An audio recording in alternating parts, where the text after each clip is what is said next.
देखो कुछ और बची हुई हैं रिप्रोडक्टिव हेल्थ की एनसीईआरटी में, कुछ हिडन लाइन्स हैं वो बता देता हूँ। जैसे गवर्नमेंट ने लीगलाइज कब किया था एमटीपी, तो याद रखना 1971 में किया था, बहुत इंपॉर्टेंट है।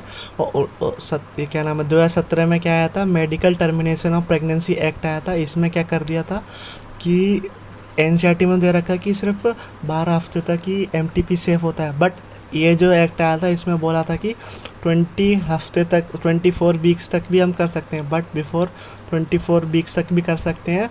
बट आपने को 2 रजिस्टर्ड डॉक्टर से परमिशन लेना पड़ेगा, उसके बिना अगर परमिशन नहीं लोगे तो नहीं हो सकता। 24 वीक्स तक भी हो सकता है वैसे, सिर्फ एनसीईआरटी टेक्स्ट में कितना 12 हफ्ते लिख रखा है। बट इधर ध्यान रखना, अगर ये वाली लाइन आ गई ना, 2 डॉक्टर से परमिशन लेके लिख सकते हैं, तो उसमें 24 वीक भी सही हो जाएगा आंसर। और एक और बहुत ही इंपॉर्टेंट हिडन लाइन है जो कि आपको जनरली नहीं दिखाई देगी, बट मैं बताऊंगा।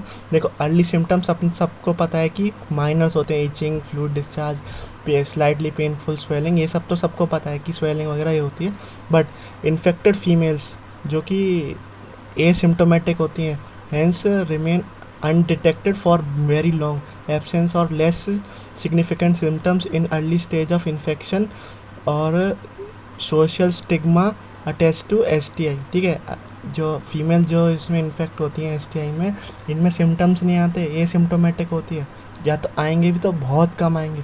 इसमें घुमा देगा आपको, इन्फेक्टेड फीमेल की जगह मेल देकर घुमा देगा। बहुत इंपॉर्टेंट लाइन है, इससे कई बार टेस्ट सीरीज में भी आया, हो सकता है आपके नीट में आ जाए। ठीक है, और ये ध्यान रखना कि एसटीआई होने का जो ग्रुप एज है वो कितना है, 15 to 24, बहुत कॉमन है।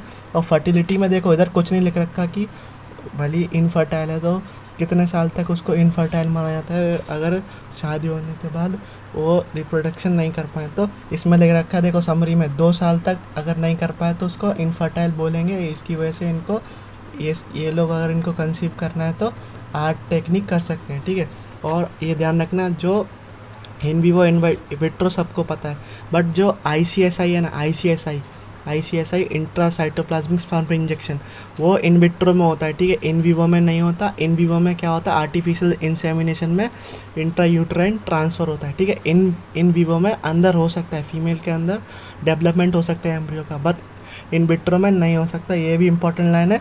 और देखो अपन रेगुलर यूज़ नहीं कर सकते कोई भी रिप्रोडक्टिव हेल्थ वाले चीज़ का, क्योंकि इससे बहुत सारी मतलब और जो नॉर्मल फंक्शंस है ना उस पर भी अफेक्ट पड़ता है। ठीक है, it is force to avoid pregnancy और डिले।